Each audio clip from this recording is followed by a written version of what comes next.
صلی اللہ علیہ وسلم آمین تمام دعا میں کہتے ہیں بغیر آواز کے. کوئی آواز میرے کان میں پڑتی ہے میں دعا میں بھول جاتا ہوں تو دل میں کہتے رہیں. اور دعا بہت ضروری چیز ہے. سب چیز تقدیر سے آتی ہے، خیر اور شر، اور تقدیر میں بحث کرنا منع ہے.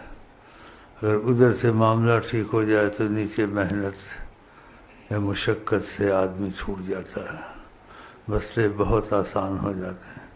کیونکہ جو ہو رہا ہے یہ ہو کے رہے گا، یہ اٹل، یہ فیصلے پہلے ہو چکے ہیں، نہیں کہ ابھی ہو رہا ہے، یہ ہو کے رہنے. لیکن اس میں نبی کریم صلی اللہ علیہ وسلم نے ایک راز کی بات بتائی ہے کہ لا يرد القضاء، جو خدا نے فیصلے کر دیے مخلوق میں ہونا ہے اس کو کوئی چیز نہیں ٹال سکتی، کوئی چیز نہیں ٹال سکتی الا الدعا، کا دعا بدلتی ہے تقدیر کو. لیکن وہ ترتیب رسول سے ہو تو بدلے نا. جو اپنی مرضی کی دعا ہو، ترتیب نبی پاک نہیں ہو، ادھورا وہ نہیں بنتا مسئلہ. تو تقدیر کی دعائیں یہاں سے لے جائیں، اس کو نہ چھوڑیں، فرض کی طرح پڑھیں صبح شام.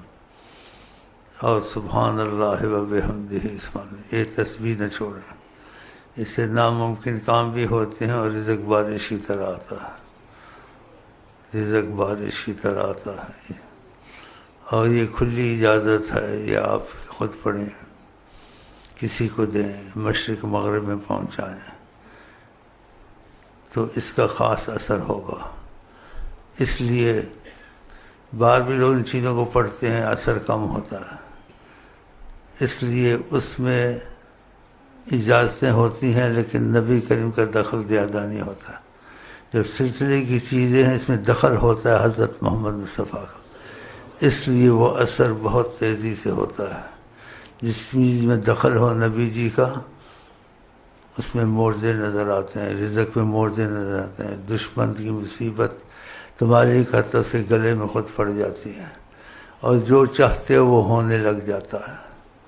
اگر اس میں ایک چیز کا اضافہ کیا آپ نے تو آقا جی آپ کی سرپرستی شاید کریں تقاضۂ کرم سے، اور جس کی سرپرستی حضرت محمد مصطفیٰ کریں، دین دنیا کی اس کے مشکلیں آسان ہو جاتی ہیں. اور یہ قسمت والوں کو نصیب ہوتا ہے، سب کو نہیں.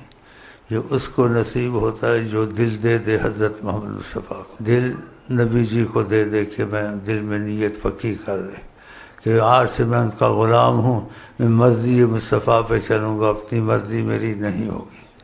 اگر یہ اس کے دل میں پکی طرح سے آ گیا تو اس کے عمل میں اگر کمی بیشی ہے وہ معافی آ جائے گی. خدا نہ خواستہ زنا ہو گیا، قتل ہو گیا، الٹے سیدھے کام ہو گئے، لیکن توبہ کر لیتا ہے، نیت یہی رکھتا ہے میں نہ خدا اور نبی کو ناراض نہ کروں، ایسے کام نہ کروں. لیکن ہو جائیں تو توبہ کرے، لیکن نیت نہ بدلے. اگر نیت نہیں بدلی یہ گناہ وغیرہ سب دھلتے ہیں، معافی میں آ جاتے ہیں. اگر یہ نیت آپ کر لیں کہ آپ آج سے غلام مصطفیٰ ہیں، اپنی مرضی تمہاری نہیں ہوگی، آقا کی مرضی ہوگی. اگر ایسا کیا تو پھر یہ فضیلت بھی ملتی ہے، خدا بندے سے خود پوچھے بتا تیری رضا کی. خدا بندے سے پوچھے تو خدا توفیق دے.